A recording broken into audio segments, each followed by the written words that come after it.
All right, our next game that we have up on the slate, we have the Minnesota Vikings traveling to play against the Arizona Cardinals. In this game, the Cardinals are 5-point favorites. Interesting enough, they have a 51-point total in this game.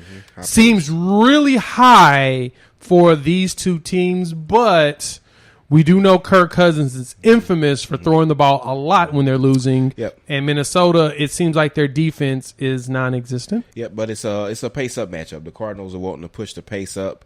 The Minnesota's defense, their secondary, they're what I would call it, suspect, not necessarily D-line. Now, we're just talking about good. They still managed to get 5 sacks against Cincinnati. You are targeting fantasy points, so they have a decent pass rush. So we'll kind of be interested to see how Kyler Murray goes back against that. I did say decent, not great. I mean, do we really count the Cincinnati game? I mean, I get, but it's Cincinnati. Yeah, it was Cincinnati, and then Cincinnati actually played. And then Cincinnati won in overtime. And the opposing quarterback won somebody $1 million. So anyway, exactly. So on the visiting side, let's start with Minnesota. Yeah, Minnesota.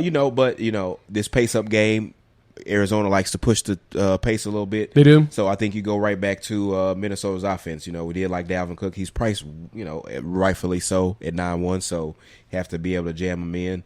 I do like that passing game. We saw Arizona step up and stop that running game in Tennessee. Not that they'll take the same approach to it, but Dalvin Cook's a dominant running back. You have to target Dalvin Cook because Minnesota's coach, he wants to run the ball. He doesn't want to be in a shootout. He doesn't want it to be a fast-paced game. He's old school. He does not trust Kirk Cousins. That's what it is. And you can tell by the way he reacts to things that Kirk Cousins do. And it could be that. He does not. He has no faith in Kirk Cousins. No. So after watching that, though, I do at the same time, with Minnesota, straightforward offense, Justin Jefferson and Adam Thielen. They throw it to him. Yeah. But the new oncomer, of course, don't overreact to week 1, but pay attention. Irv Smith, the tight end, is still out. KJ Osborne.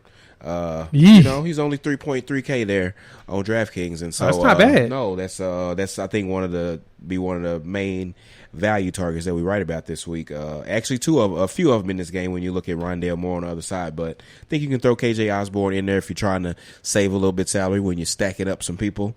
I think he's a guy to look at. 7 receptions week 1, I do believe. 9 targets. 9 targets, 7 receptions, 76 yards. Yeah. Now, Thielen is the one that caught all the touchdowns, and I think that's going to continue the trend for probably the most of the season. He's a great red zone guy. Yes. He really is. Jefferson is good on, and he had 9 plays. targets, he's a burner. Too. So, you had an offense that, again, straightforward offense. Yeah. It's Dalvin Cook. It's those 3 guys in the story, and they're going to spread around. Kirk Cousins, and when we're looking at fantasy, we say we want to about him, but he doesn't really change things. Those are his 3 targets. Yep, and that's going to be the game. Cousins had 49 attempts in this game. He was sacked 3 times. So, and now we're looking at a pace-up game, so he very well could be throwing. He's probably going to throw at least 50 times. He could throw it again. He's 6.2K, so not the worst play against Arizona. I'm anticipating 50 throws again. Yep. I'm anticipating 300 yards again. I don't know how many touchdowns he's going to get, especially the way Chandler Jones is playing right now. Chandler Jones is pretty ridiculous. Okay, what we looking like over to Arizona? But I will say, Minnesota may be a little bit different from Tennessee. You still get this offense continuity. Tennessee, new pieces, new old coordinator we're talking about. So I kind of think Minnesota shows up better than Tennessee does against this Cardinals defense. Okay. I actually do. Okay. Yeah, so what we got on good weather. That's true. And we're in Arizona, so the way Arizona's looking, Kyler Murray is definitely something to consider. Oh, yeah. Now, what's his cost? 8.2. He's high. But this is the one thing to think about when it comes to Kyler Murray. You're going to get multiple opportunities at points with him. He runs the ball. He's a scrambler. Especially in the red zone. He will run in for touchdowns. So he will take away touchdowns from the run game by taking it himself. Yeah, so when you consider that, being that they're not line up and run the ball, even I think, if you get inside the 5, I think that's where we'll see James Conner. 16 carries last week. Chase Edmonds was in the passing game, but you kind of got Chase had 12 carries as well. And the target. So they both produce fantasy. The only thing James Conner being with 16 carries, he just didn't get in the end zone. Yep, and what it was is that, and I was at that game. Whenever the Titans and if Minnesota does the same thing, stack the box and stop the run. Next thing you know, Kyler's going to fake it and run it in himself. It's guaranteed. Yep. So that's something to keep in mind if you're playing someone like that. It's a good thing about having a Kyler Murray is that he's a guaranteed double dip. He's going to run for touchdowns. Yeah, so when you can't really figure out how to target, you just play Kyler Murray. So whether he runs it in the red zone or if he's passing it to D-Hop, you're getting all your points through Murray. So, yeah, he's expensive, but, you pick and choose where you want to spend up, and these are guaranteed fantasy points. It's going to be an up-pace matchup. Implied team total is 28. That's 4 touchdowns.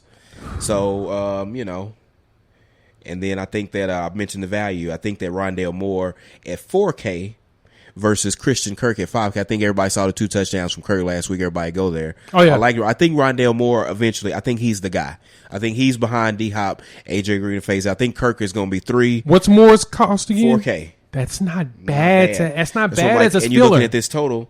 So KJ Osborne, Rondale Moore, those are your salary savers when because again, we're talking about giving people the pieces. These are some ways to salary save. You look at KJ Osborne in Minnesota, you look at Rondale Moore, still had 10 fantasy points last week when he was 3K, so the price did go up a little bit. Because of that, so we're seeing that Kyler's going to end up using that. I think you'll see one of those touchdowns that Christian Kirk caught may go to him. Start going to Rondale Moore. What about AJ Green? I think he's the low man out. Keep this in mind. AJ Green was second in targets in this game. He had 6 underneath DeAndre Hopkins. True. He only caught 2 passes, but he had 6 targets where Kirk and Moore had 5. And so as you build in lineups, the more that you play, you interchange those pieces. Again, we're looking at the 51-point total. So you can get a reason to play anybody. Just because I like Rondale Moore the most, I kind of like this rookie. I'm kind of on him a little bit. I think he'll get touches in the red zone, maybe. Because again, we say the same thing. Minnesota sees the same thing. So therefore, the Cardinals, okay, everybody think we're gonna run Kyler Murray inside the 10. In college, Rondale Moore was using the red zone. They get manufacture some handoffs to him. So we hadn't seen, again, week 1, we hadn't seen the end of Rondale Moore. That's true, in my opinion. That's a good point. That's a good point. Defensively, if there's one of the 2 defenses I would consider playing, it probably would be Arizona's. I wouldn't touch Minnesota's with a 10-foot pole right now, even though I like Hunter out there potentially getting himself a sack or 2 this week because he's kind of due. Right. He's due. I think if you play Minnesota, if you like Minnesota, you're playing for a couple sacks and a pick 6. Yep. Still Kyler Murray. He's still talented. He does throw interception. He is a turnover. He does run a bakery. You're right. Anything. And when you run the ball, not that he fumbles a lot, but when you're running the ball's out. But if you're thinking about bakeries here, Kirk Cousins is definitely one that will probably throw 1 or 2 interceptions in this game. So I really don't hate the idea of playing Arizona's defense. Again, want to chase week 1. Things don't always happen the same way. Yep. But I think their defense is good. They got a good defensive coordinator. We talked about their pieces. Yes. We talked about Budda Baker. Not a bad defense at all. The one to me I think is going to be the difference maker for them. As great as Chandler Jones was last week, he won't do that again this week. No. J.J. Watt's probably going to show out. And then Isaiah Simmons. Yeah, you got good defense. They got a really good defense in that part. And Budda Baker does a good job of playing that safety position too. So they're at home.